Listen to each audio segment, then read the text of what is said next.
Welcome back to Black Talk Today podcast, and I'm your host, Troy. Well, today is June 15th, 2021. Find ourselves today, in a very good space, I hope. Like I always say, I hope all my listeners are in a great space, in a peaceful space, in a space where they can receive this podcast, and enjoy it for what it is, and enjoy their life. It's the summertime, supposed to be laughing with family, ice cream, barbecue, cookouts, good time, right? Good weather. It's been raining lately though, and I'm quite fine with that too. It breaks up the heat. Been on a heat wave. I would say the last 5 to 6 days, but like I said, the last 2 it's been rainy, and that's just balancing things out, keeping the pollen down, keeping the birds away too. Finding myself having to go wash my truck every goddamn other day, and birds just keep. I don't know if my truck is attracting birds, like they just see a truck and they're like, yeah, that's the one we're gonna shit on every other day, regardless of where he parks. We're gonna target his truck. So it seemed like that's what I've been experiencing. But yeah, that's what's been going on. And again, I have a lot to get into in this podcast, and I'm gonna take this thing real slow and easy. I still haven't bought a puppy, even though I came close to buying a Chihuahua puppy. But the people that were selling it seemed like scammers, and for whatever reason, people are just not honest nowadays. But then, was there ever a time where people were honest? But it just seemed more blatant that we're in the modern time over the internet. Just can't trust people, especially when you're making transactions, over the internet or not in person. I'm just real fickle when it comes to someone telling me, send me this money and I'll send you this product. Unless it's like Amazon and, eBay or something like that, where, I can always get a reimbursement if I don't receive the product that's been advertised. But, I was talking to a woman and she's like, well, I have a puppy here, and the thing about it is you can get it this weekend, but you'll have to send a deposit first. And I'm like, well, hey, look, I'm real serious about the dog. And she's like, well, if you're serious about it, you'll just leave a deposit. I'm like, well, first of all, I don't know you. You want me to wire you money to a person that I don't know? I don't know your address. I don't even know if this name that you're giving me is your real name. I don't know where you live, but you want me to wire you money to your PayPal account. And then I just supposed to just have good faith that you are a real person, and then come the weekend, you're going to call me and give me your address because you don't want to give me your address now, so that at least with good faith, I can at least come and then decide to, if I want to give you the deposit in person, at least I have an idea where you live. In case it goes left, I can always bring the police back there. Like, hey, look, I went to this location, this house, I spoke to this person. But you just want me to give you my money and have good faith in you? And I'm like, nah, that's just not how it works. That's just not how it works. And I want to maybe go to a pound and see what the selection is there. But most of the time, pounds, they don't really have puppies most of the time. Not saying that they don't ever do, but most of the time they have dogs that people are either got ridden of, or dogs that they found in the street that are stray. And I don't want one of those kind of dogs. I want a dog that I can actually, grow with from, its infancy, train it up and have it get used to me and things of that nature, from a day one dog. And I was just like, nah, I'm not going to do that, man. If you want to give me your address, or if you want to wait until the weekend when the dog is ready, then I'll just come, we'll meet at a location, I'll just pay you in full, and we'll do it that way. But I'm not just going to wire you money through your PayPal and call it a day. I'm like, nah, I'm not going to do that. So I wound up not getting the dog, of course. And that was that. So I'm still in the hunt to look for a dog. So, that's just my journey. But that's pretty much been the extent of my week last week. At least the weekend up until this particular point. But there was an incident that occurred. A very sad, unfortunate incident that occurred. And the incident I'm talking about is the incident where a 6-year-old boy was shot by his 29-year-old neighbor, who happened to be an Asian man who goes by the name of Ryan Le Nguyen. And, it didn't get much headline coverage news as I thought it would have. For whatever reason, just didn't. I saw folks covering it on YouTube, of course. Folks are trying to monetize. Of course, folks are trying to monetize their channel. You know what I mean? Trying to get their views in. And I understand. That's just the nature of the business, right? Like, but if you know me, I'm a factual person. I'm a person that I just don't jump out there when everybody else jump out there. I'm a person that takes it slow. I'm a person that, want to get all the facts, or at least get as much of the facts before, I start to give my opinion about things. Because that's when you make the most fundamental mistakes, I believe. You would say, you can call me a journalist, I think, to some degree, or someone that covers news in the media and current events. I've done that in the past, where I had a knee-jerk reaction to something that made me respond emotionally, and it wasn't necessarily the best response and the most logical response. And over time, I realized, like, get the facts first.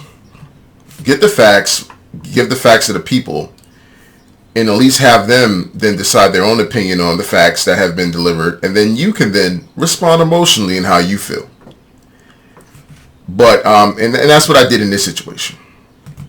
And this shooting occurred in Michigan last Sunday. And I want to say, if you didn't know, the boy is not suffering any life-threatening injuries. He was shot in the arm. The bullet passed through the arm. And the doctors that treated him stated that if the bullet would have either went left or right, of course, this is most the generic statement that all physicians give in a serious attack, especially a violent attack such as a shooting. If the bullet would have went left or right, it possibly could have been more catastrophic. It could have been more deadly for this child. And mind you, this child is 6 years old. And what was even more interesting is that Ryan Le Nguyen, he was released on bail, and the court set his bail initially at $10,000. You might say, wow, I mean, $10,000. You attempted to murder a child. Like, how do you get such a low bail for such a violent, heinous crime, especially committed against a child? Like, how does the judge see that case and not feel like no bail? You got to go to court, my man. You're going to sit in jail until we figure out, what happens in the court. And there was, of course, community outrage, and there was an outcry, and, they feel like the bail was unjust, and rightfully so. I also deduced that I felt like the bail was also unjust, and it should have been much more harsher, or denied bail in its essence would have been a more fair thing to do as well, regardless of whether the child died or not. I mean, what person shoots a 6-year-old child? I mean, it's just the state that we're in today. It's just the country that we're in today, and it seems like we just got to accept that and roll with that. Unfortunately, I don't subscribe to that, but it's unfortunate. The media was reporting this also once they did pick it up, but also on YouTube. It was being reported and headlined as "Black Boy Shot by Asian Man." And when you put that type of headline out there, you can't help but acknowledge the racial component that people were trying to levy to attract people to their actual videos and content, and to spice up and bring more propaganda to the situation. And I first want to say, fundamentally, while the race of the boy shouldn't matter, but we need to speak fairly and factually, the boy that was shot was not a black boy. His father was black. His mother had to be of another ethnicity, such as maybe white, Hispanic, but damn sure wasn't black. Okay, so we need to also start identifying people for who they are. That's another thing. For whatever particular reason here in America, we don't want to acknowledge that elephant in the room in a lot of instances. I can't even speak, apparently. And for whatever reason, it makes people upset. It gets people uncomfortable when you're talking about the race of individuals and identifying people for who they are. I think that's important. I think as black people, we need to start doing that more. And don't allow people to be able to co-opt your race when it's convenient for them, even though they're not of your race. A part of them might be of you, but they're not 100% you. So we got to call things out for what they are, regardless of who it makes feel uncomfortable. The facts are the facts, the truth is the truth. But one of the most damning things that bothered me, especially being a father, right, and being a parent, was the response that the father gave after his son was shot. Not only did the father give such a lame response that I found really laughable and disgusting in its essence, but downright shameful, because the father then allowed his son to then speak to the media. And it's so sad hearing that boy speak and seeing the discomfort and the child not being fully aware and able to deal with the actual incident emotionally as far as what happened to him. And the boy tried his best to explain that, hey, this man tried to attack him with a sledgehammer initially, and because he was too slow and the boy was too fast, this man wasn't able to hit him with the sledgehammer. And then the boy went on to describe, that he was shot and the pain that he felt. And I just felt like, it was a bit too soon. This just happened Sunday. And already this father has his son speaking to the media. And as a father, I'll just think that was just a bit out of bounds. You don't put your child out there so soon. You might want to get your child some type of counseling, some type of help. This was a very, very much so a traumatizing event that this child, more likely than not, still doesn't really understand or can really grasp the totality of the effect that it can have on him long term. But again, that's where I hold a lot of the animus that I have in this situation towards the parents, specifically the father, because I didn't hear from the mother. The mother wasn't on the scene. But the father was speaking up. And the things that came out of his mouth weren't things that I would think that a concerned father would be concerned about. I mean, the father would then go on to mention about, well, he didn't understand why Mr. Nguyen didn't get a larger bail sentence. I mean, I'm like, well, dude, that's the least of your concern right now. Why he didn't get a denied bail, or why his bail was so low. Like, you should be more concerned with the protection of your family, the mental state and development of your son, and what are you doing to show your family and your son that you're there to protect them? Those would have been my concerns, not giving a news press conference interview about anything. And that's just me, right? I did a video on my channel, by the way. You can follow me on YouTube at Black Talk Today. I was more direct. I was more blunt and straightforward on that video, because I spoke how I felt. I felt, hey, if anyone shot my kid on purpose, And regardless if it was on purpose or not, I would have been pissed off to hell. There would have been pretty much not much of anything anyone would have been able to really say to me. Right? And that's just personally how I felt. I probably more likely than not would have been looking for some sort of vengeance to some degree. I probably would have been looking for retribution. Right? My son has just been shot, and y'all are still living next door to me, or y'all still living in the same community with me, and you don't show any kind of strength as a father to show your family that, hey, you know what, I'm going to be your protector, and I'm here to be your protector. If anyone does anything to you, I'm going to show you how you're supposed to deal with it as a man. I'm going to show you how you're supposed to deal with it, right, as a husband. I'm going to show you how you're supposed to deal with it as a father. And I think setting examples as men is something that we just ought to do and we're supposed to do. But for whatever particular reason within the black race, we're coming from a lot of fatherless homes. And when you are a father in a home and you're raising children, whether they're black or white or whatever, you're supposed to be the one that your son looks up to. You're supposed to be the one that your son have the utmost confidence in, especially if someone does them harm and they're small to that degree and they can't protect themselves clearly. You're supposed to step in and say, whoa, whoa, whoa here.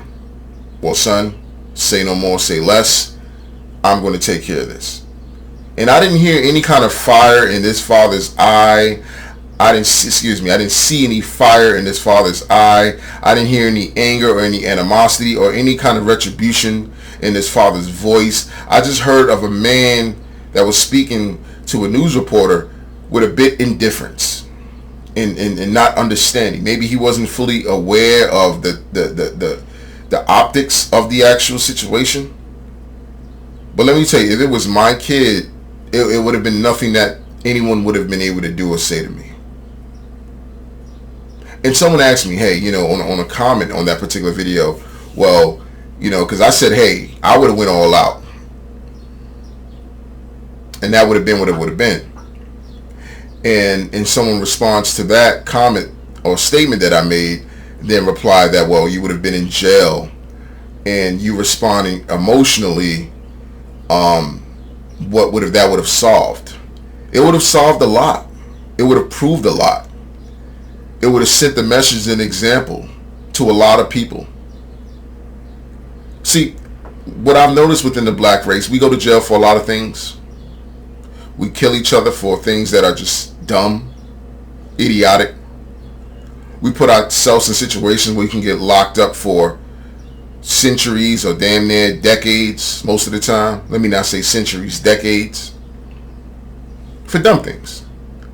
But we never stand on any righteous things. We used to. But the men in our race, it seems like we don't stand for anything righteous. And I think defending my child's life is a righteous thing to do, and always a righteous thing to do.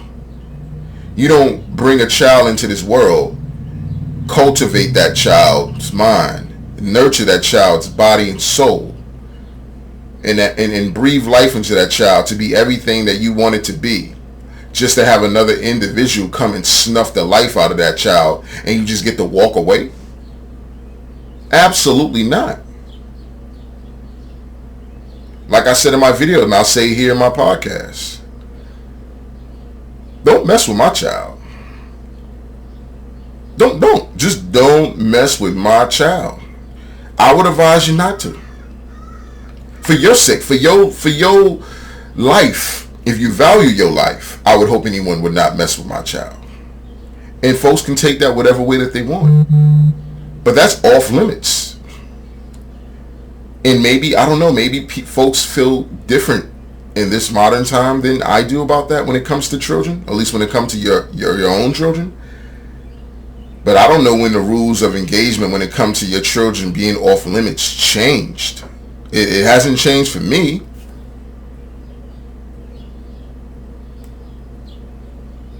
And I'm not going to be unapologetic about that. And as black men in this country, we've always been operating from a place of weakness. When are you going to operate from a place of strength? When you're going to show your offspring strength? And I think that's very fundamentally important for us to do as men.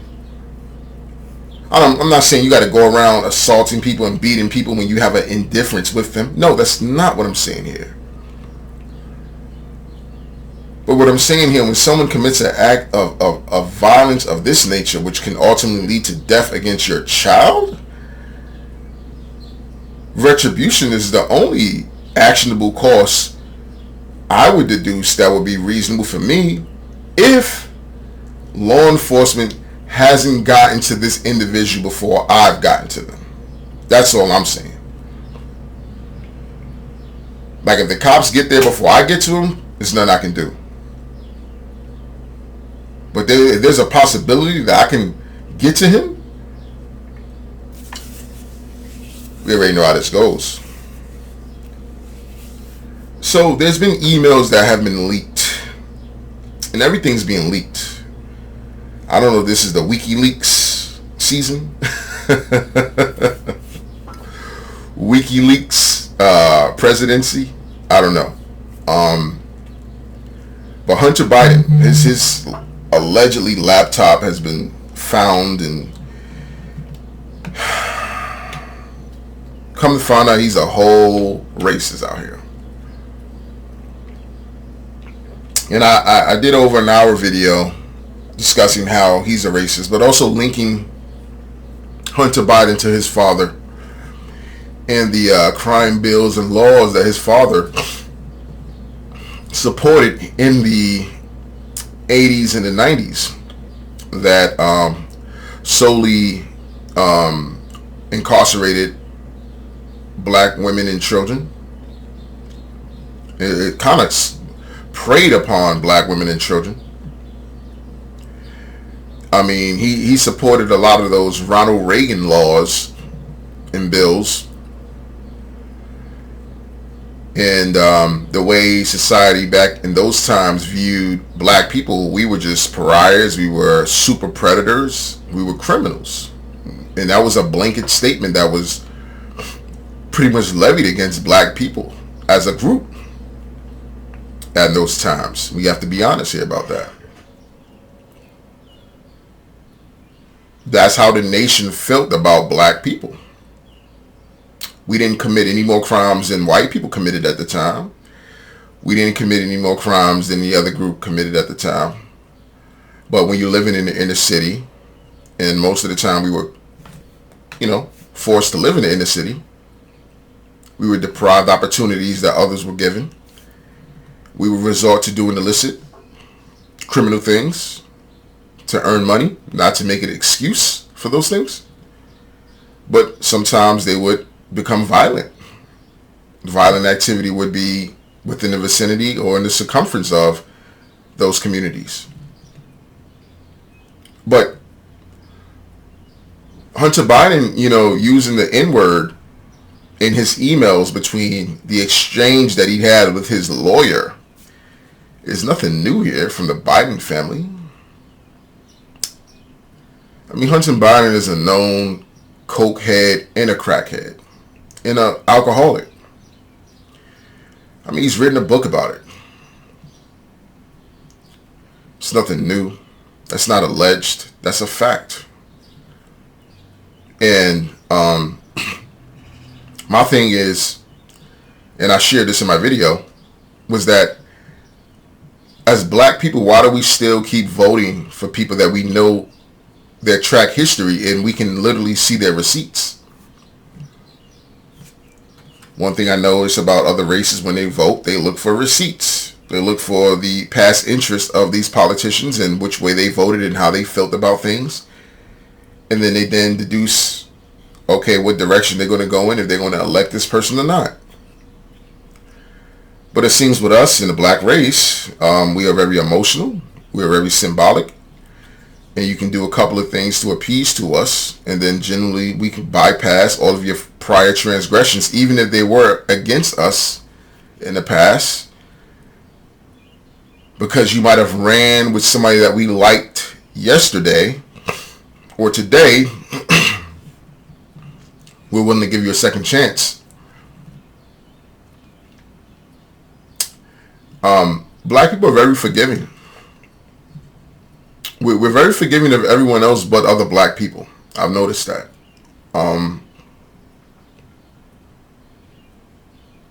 Like transgressions can be committed against black people by any race of people, and have been. But we'll turn around and overlook them. But we won't be willing to overlook a transgression that may be committed by another black person against another black person. We'll take that to the grave. We'll take that to the heart. And we'll, most of the time, in most cases, become violent. But we, as black people, we typically vote against our own interests time and time again. Most of us are misinformed by people that look like us because they misinform us on purpose.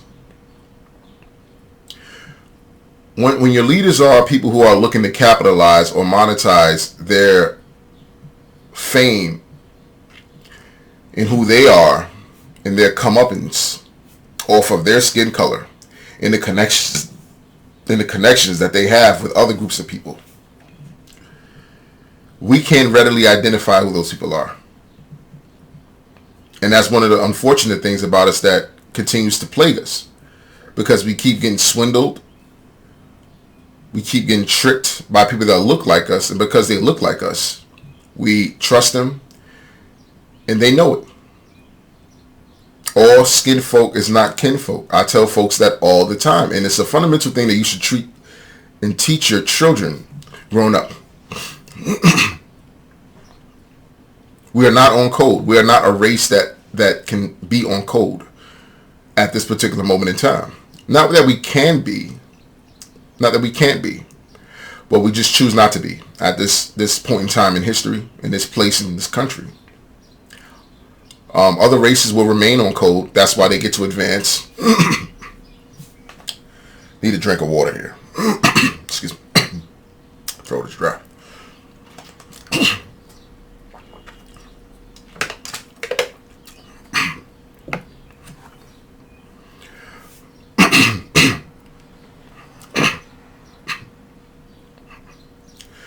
That's why other groups of people can advance and elevate themselves throughout this society, because they can be on code, because they understand that the more united we are, the more beneficial it'll be to the individual within the actual race. But we operate as an individual before being united as black people. And it's unfortunate. Joe Biden is not the first candidate that we was initially looking to support because of his connection to Barack Obama. We was also willing to vote in Hillary Clinton. And she was one of the main proponents who wanted to incarcerate black people at a mass rate, in which she supported and actually did occur under her under her husband's presidency, Bill Clinton. For whatever particular reason, blacks are enamored with Bill Clinton because he plays the saxophone and he does a lot of black things, and he seems like a nice guy, and he gets to come to the barbecue and hang out with us and eat with us. But in all reality, he's done a lot of things, if you look at it, that has been anti-black. And then what gets under my skin is that you have Republicans that tell black people this, but for whatever reason, because they're Republicans, black folks don't want to believe them because they feel like, well, Republicans are bad people. And that's not necessarily always the truth. You know, and we vote monolithically Democrat over and over again for decades now. And yet we still find ourselves in the same rut that we found ourselves in, and we still don't seek change. And we still don't seek political change. And my thing is, why are we still doing and committing the same insanity and expecting different results when it comes to our politics and our voting? I wouldn't keep bumping my head against the same pole if it's not giving me different results. We don't even want to think outside the construct of possibly voting for a completely different political party. We don't vote because it makes sense, because it's beneficial to us. It seems like we vote because we vote because the person got to make us feel good. They got to play a song. They got to play a dance. And it just goes to show how rudimentary we are in our thinking. How backwards we are in our thinking. How behind we are in our thinking. And as much as we want to say we're the most educated, or black women are the most educated group of women in this nation, and they got the most degrees, I don't see what those degrees are being used for then. Because if you're the most educated group of women in this country, more educated than white women, why do your group continue to have children out of wedlock? Why do your group continue to have children when you're raising them by themselves? Why do your women continue to have the most abortions out of any other race of women in this nation?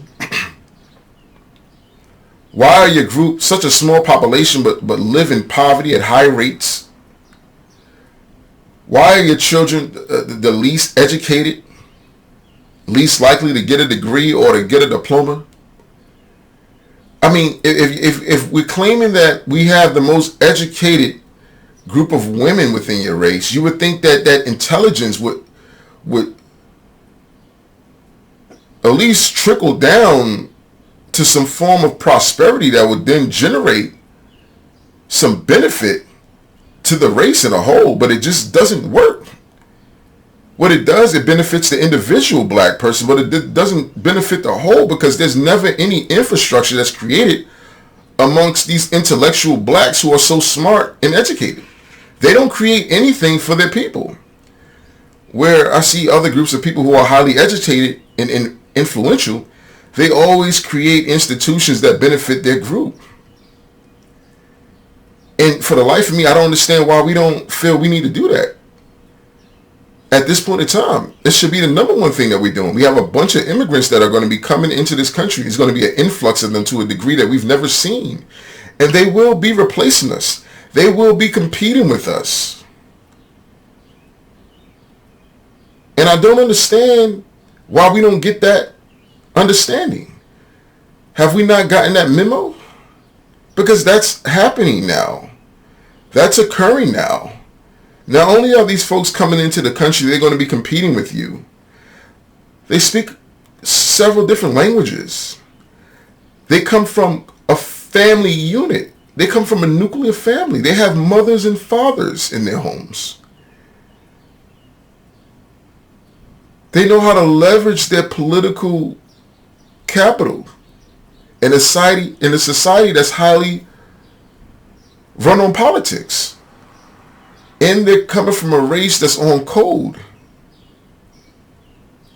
So in all reality, we really don't have a chance as black people when these mass influx of immigrants, when they start coming in across the border, when they get here, they're coming here to compete. They're not coming here to complain about what they don't have. They're not coming here to complain about racism. They're not coming here. No, they're coming here to take their piece of the pie. And they're going to do it with their numbers. They're going to do it with their connectivity. They're going to do it with their intelligence. And they're going to do it with their understanding of unity. Unity. Unity. Unity. So we keep voting for people who are not for us. But how long are we going to keep doing it? How long the excuse is going to be we didn't know? When are we going to start doing the research? When are we going to start vetting people? When are we going to start reading the receipts of people? When are we going to start putting people in place that don't identify with you to represent you? We still haven't had a black president yet. We still haven't had a black vice president woman yet. When is that going to happen for you? Race is everything in this nation. And if you don't understand the value of your race, and if you don't value each other within your race is not going to be valued to other people. That's just generally how it goes. So the more we keep going on the internet, disparaging one another on another racist platform, they're not going to come in and intervene and say, stop guys, you're going too far. They don't care. We keep talking about, well, this group is doing this to keep us down, this group is doing that to keep us down. Nobody's bothering us anymore. Nobody's bothering black people like that. No one's trying to keep us down anymore. No one cares. The work is already done. You guys, we're doing it to ourselves at this point. The thing is, we don't want to compete. And until we're ready to compete, we'll be where we are. We'll stay where we are. Or we'll go lower. We'll be at the bottom like we've always been here in this nation. And I wouldn't care if the women in our group are elevating. That's not a win. If we're all not elevating, it's not a win. So I don't see where we get so, prideful about, well, we're this, we're the most smartest, or, we're the most entrepreneurs, and we have businesses, and black women this and black women that. Well, if black women claim to be the leaders of the black race, which they're claiming to be, right, with this feminist ideology that they adopt, and they're claiming that they don't need black men, clearly, right? Only race of women in the world saying that they don't need their man of their race. You think that makes you look intelligent in the eyes of other race of people? How far do you think you're going to go in this nation telling the world you don't need the men of your race? I tell you, it's very counterproductive for black women to continue to do that. And for the black men that do that, it's very counterproductive for you to do that as well. We need to work together.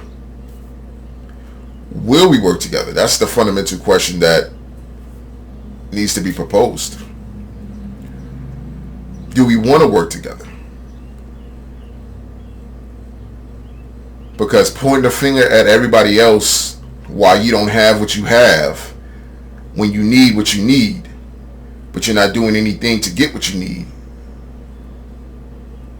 is one of the most disgusting things that I just will not listen to or give the time of day for anymore going forward from black people.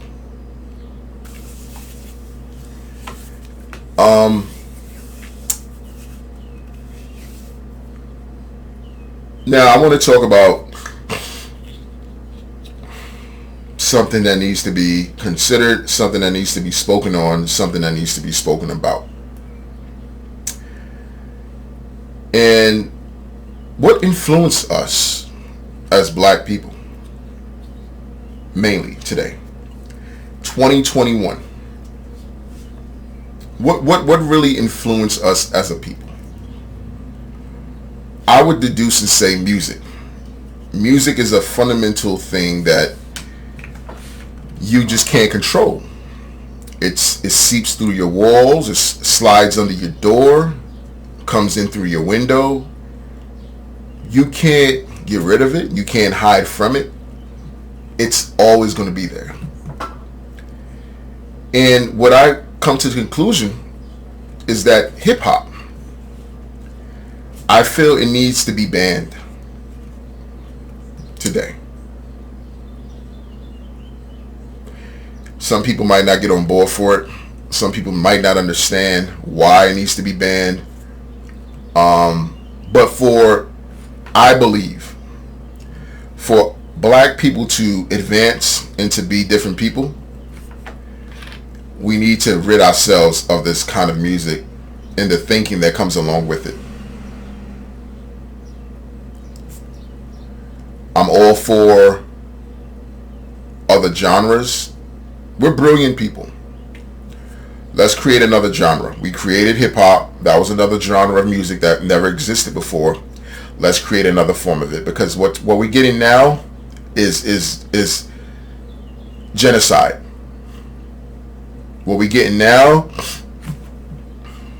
is a promotion of destruction, not only physically but mentally at all levels. In our communities is catastrophic. It's making us deplorable, right? Human beings. It's making us degenerate.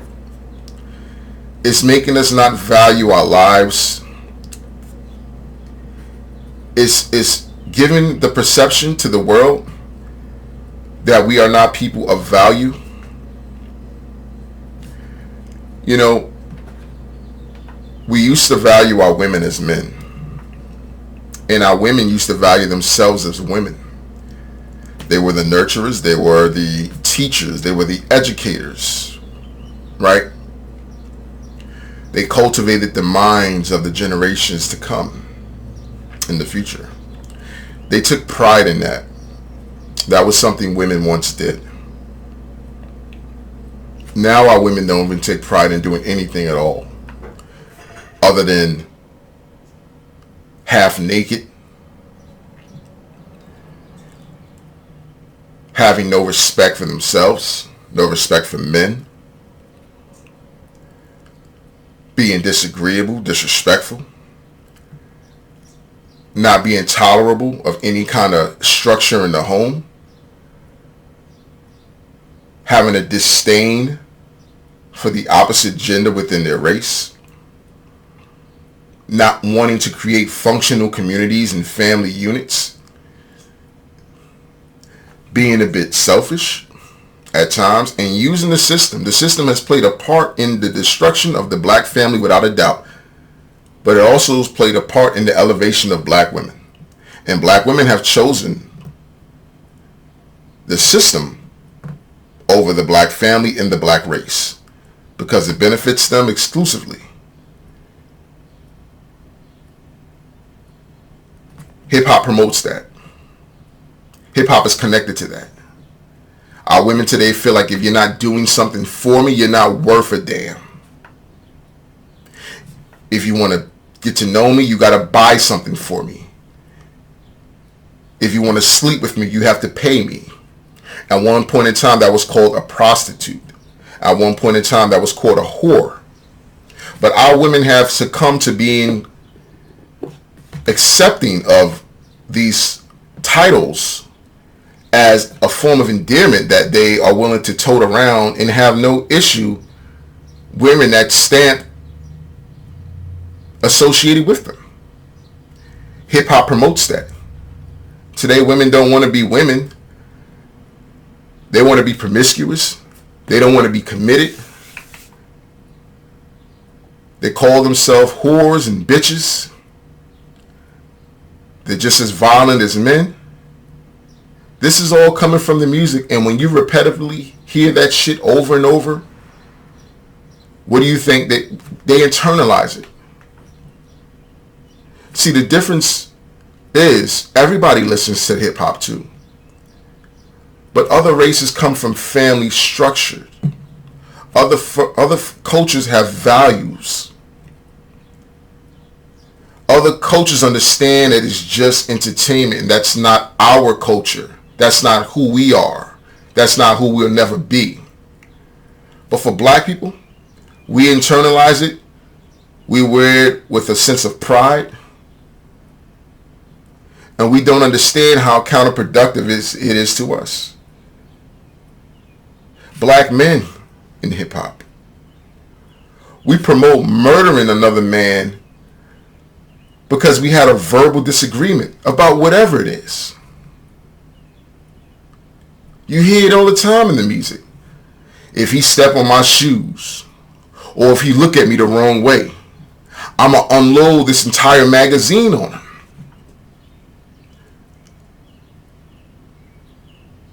You hear from other black men in hip-hop, in the lyrics, screw as many women as you can, as many as women as you can get, and then cash app them.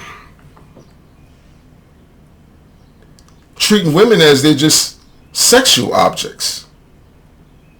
We don't value our women in hip hop.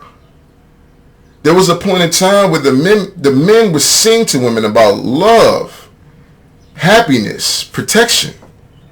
But see, that wasn't hip hop. That was singing. That was R&B. That was soul. That was jazz.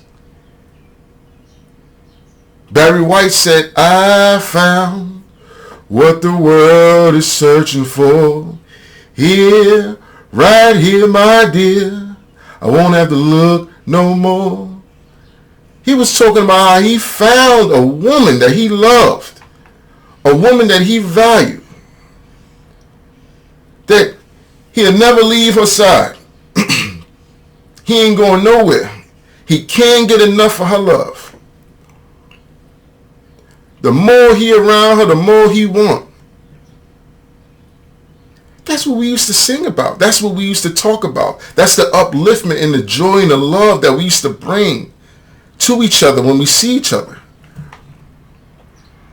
Hip hop doesn't do that. It's dividing us. It brings animosity. It's creating a generation of black people who are desensitized when it comes to violence. We are only mating with each other because it's something to do. Do we understand that? The only reason why we're procreating with each other is because it's just something to do. It's not out of something that we're looking forward to doing. We're not trying to create families and be committed to one another and create offspring and raise them up and enjoy the process of doing that and loving your wife and spending 30, 40 years of one man or one woman and going through that process and looking back on your generation and saying, wow, we came a long way. And look at our kids. And they then do the same in return and build up communities that are strong. Hip hop doesn't promote pride. It promotes debauchery. It promotes some of the most deplorable actions that a human being would want to interact with each other. And we internalize this. And I remember when it first really started to kick off in the gangster rap. I'm not talking about in the 80s. I'm talking about the gangster rap in the 90s. And I remember when white folks were like, well, hey, hold on with this hip hop stuff.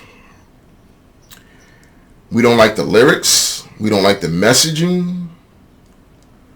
We don't like the fact that, you know, this is a genre of music that's being promoted to the masses that is very violent in nature.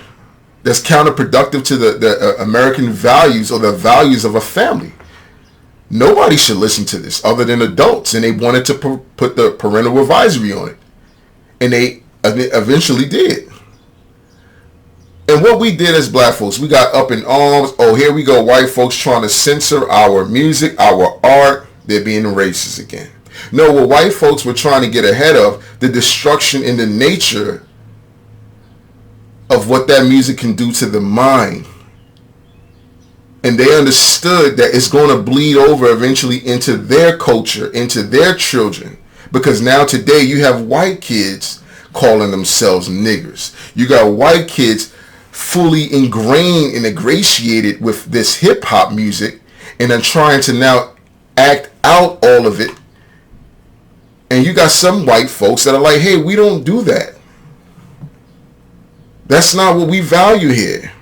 That's not our culture. You can listen to the music, but don't bring that culture here to our home. And they have a disdain for that. Because there's nothing positive that hip hop promotes now in 2021. There's nothing positive that comes from that kind of genre of music. There's nothing respectable that comes from that kind of genre of music. Because at one point in time, we used to respect the cats that used to rap about things that were uplifting. We used to respect the cats. There was a time, and listen, Some folks might not be old enough to understand this. But there was a point in time where rappers didn't curse. And if you're a modern person today and you're a kid today, growing up in hip hop today, you probably couldn't fathom that. There was a point in time where the men didn't disparage the women. The men didn't look at women as sexual objects. And the women didn't have disdain for the men in the music. There was a point in time where we would rap about knowledge of self, kings and queens, and be proud to be who we were, and talk about the past and talk about our community. See, hip-hop started out as music for the people in the streets, for the voiceless, for the powerless, to express how they feel. It was, at one point in time, in its natural essence, considered spoken word, just added with a beat. But today is no longer spoken word. Today it's about, let me see how much disrespect I can levy against a man or a woman and put a beat behind it, and then that'll be the flavor of the day, and that'll get me millions of dollars, regardless of how destructive it is to the nature and the community that is going to represent. Is solely going to be mine, and my community is only really going to internalize it because that's what's been happening. That's why I don't have a lot of respect for a lot of these modern day rappers today.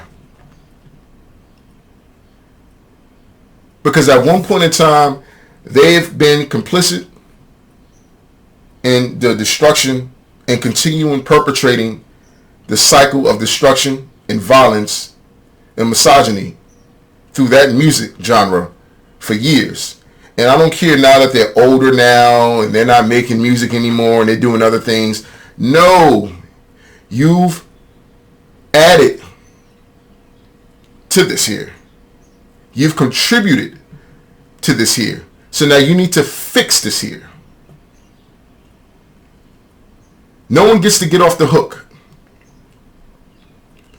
And again, it comes down to being accountable. Do we want to be accountable? Do we want to be real? And do we have discipline enough to say, yo, the music got to stop? We got to stop. Either we change the content of what's in the music and the message in the music, or we just stop the music altogether and create another genre. That's what I'm promoting. Change the content or do away with hip hop. Create another genre of music. We've created so many different genres of music, is ridiculous. That's why I don't understand why we still sticking to one. That's not all we are. We're not all just hip hop. We were so many different facets of genres at one point in time that we were all over the place in different fields of music. But it seemed like we just funneled now to hip hop. That's all we do. And if you're not a part of the content that is the popular content, then you're not going to get played. Like if you're the Talib Kweli, you're not going to get played. If you're the Andre 3000, you're not going to get played. If you're the Most Def, you're not going to get played. There's no balance. So since there's no balance, change the content. Don't want to change the content, do away with the genre. Because the genre is way more destructive than it is positive. It's not about individuals, because individuals have been able to benefit tenfold off of this particular genre of music. So I don't care what they say. We people, it's more of us than it is them. We need to draw the line in the sand and say enough of that. I'm tired of seeing my teenage daughter in middle school thinking it's okay to wear hoochie shorts and to be twerking. Because Megan Thee Stallion, every time I see Megan Thee Stallion on Instagram, she got her ass up in the air. I'm tired of my middle school son seeing Little Durk or Young Reese in a video thinking it's cool to shoot people. Because every time I see him, he's talking about the opposition and he want to spin the block. So now he want to spin the block and kill everybody on the block because he don't like somebody. No. It has to start with the parents. And it starts at home.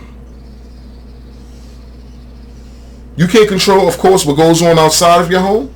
But I think black people, if we really want to be communities like we say we want to be, let's start with the content that we're consuming in our communities. Let's cut this shit off. Do away with the hip hop. Or if you don't want to do away with the hip hop, change the content. Remember, at the end of the day, we don't control hip hop, right? Some European group or some European men and women or conglomerate group of Europeans, not even on this continent, is controlling this shit. We don't got to be complicit to it. We don't got to placate to it. We don't got to create the content. We don't got to be the faces of it anymore. We can choose to say, nah, we're not going to do that. Y'all can do that. We're not doing that anymore. That's not the direction we're going in anymore. So if you want us to make this violent, destructive shit, we're not doing that. Now, if you want to work with us still, we'll work with y'all. But this is the content that we're pushing because this is what we need. So I need y'all to make this popular. Make being positive, make being productive, make being helpful to your brother and your sister, to black people, the positive thing. So if whites that are in control of this hip hop genre in the music industry, hey, if you want to work with us, but we got to want to do it ourselves though. We got to want to demand this shit. And again, it comes down to discipline. So I want to know how disciplined we are when it comes down to it. How much do you care about your next future generations? You might not be here to see them. You might not be here with them to go through whatever they're going to go through. But don't you want to set them up for success? Don't you want to set them up for a better opportunity than you had? We're all pieces to a puzzle. Each generation is a piece to a puzzle. So as each generation progresses to the next, you're handing off a piece of a puzzle to the next generation so that they can be more completer than you were. So as the generations go on, you get a more complete human being. And the more complete, sound human being you get a more rational human being. You get a more desirable human being that people want to be around. You get a more productive human being that's a better contributor to humanity. Do we not understand the fundamentals of why we exist today? Are we so far gone as black people? Or do we want to continue to remain in the state that we are and not be responsible and blame everybody else for our shortcomings and expect everybody to come and save us? Because if we do, then we're screwed. I'm not on board for that. I would rather remain in a small group of like-minded individuals like me that feel like me and move on. We're only 11% of the population here in this country. If 8% don't get it, the 3% that do, I'll rock with you to the end. Give me those 3% over the 8% because I can't save 8% of people. That's what we got to start doing and understanding fundamentally as a culture of people. Everybody's not going to make it. And we shouldn't expect everybody to make it. And we shouldn't force people to do what they don't want to do. Get with like-minded individuals. Y'all build. Let the folks over there that don't want to build and want to continue on, let them do them. That's why I'm not tripping on YouTube. I'm not tripping on my podcast. I'm not tripping on anything that I'm doing on social media. If I'm not popular, if I'm not popping like that, if I'm not getting the headline news, if I'm not saying what the masses want to hear, if I'm not, I'm cool with that. I'm cool with that. I'm cool with that. Again, if I could reach one person, if one person gets it, that's all that needs to get it to me.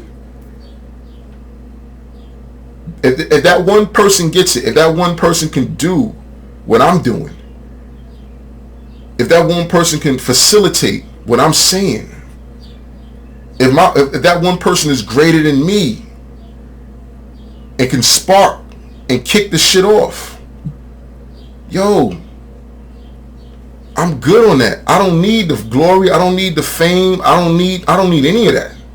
I don't need the recognition. I don't need the credit. Because I know my limitations. I can't be everything. I'm not going to be able to do everything.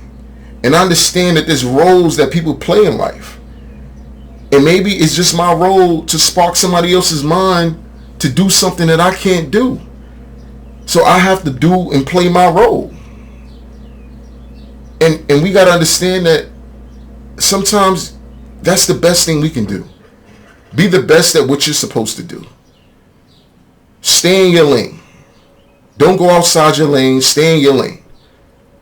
And I think fundamentally, if we can do that at its essence, I think we can get a lot accomplished. So I am, like I said, fully committed. Banning hip-hop or change the content of the music. If you don't want to change the content of the music, ban the music, create another genre. Black people. That's it. Or if you don't want to create another genre, get into other genres that already exist that are not counterproductive to your group. Get into rock and roll. Get into pop. Get back into jazz. Get back into rock and roll. Get into soul again. Get back into R&B. Make R&B popular again. Talk about singing about love. Sing about being a good woman. Sing about being a good man. Coming home to your woman, seeing a smile on her face. I'm about to play some Barry White right now as soon as I'm done with this podcast. Because it makes you feel good. Don't you want to feel good instead of feeling bottled up anger and tension whenever you listen to hip hop? Make you want to do something? I don't want to be that person. I don't want to listen to that kind of music if it makes me feel that way. And clearly we see the residual destruction and what it's doing to our offspring. So why wouldn't you want to change it? Guys, I'm Troy. This is Black Talk Today podcast. Hope you guys enjoyed. Don't forget to like and subscribe to me on YouTube at Black Talk Today. Also at Black Talk Today podcast.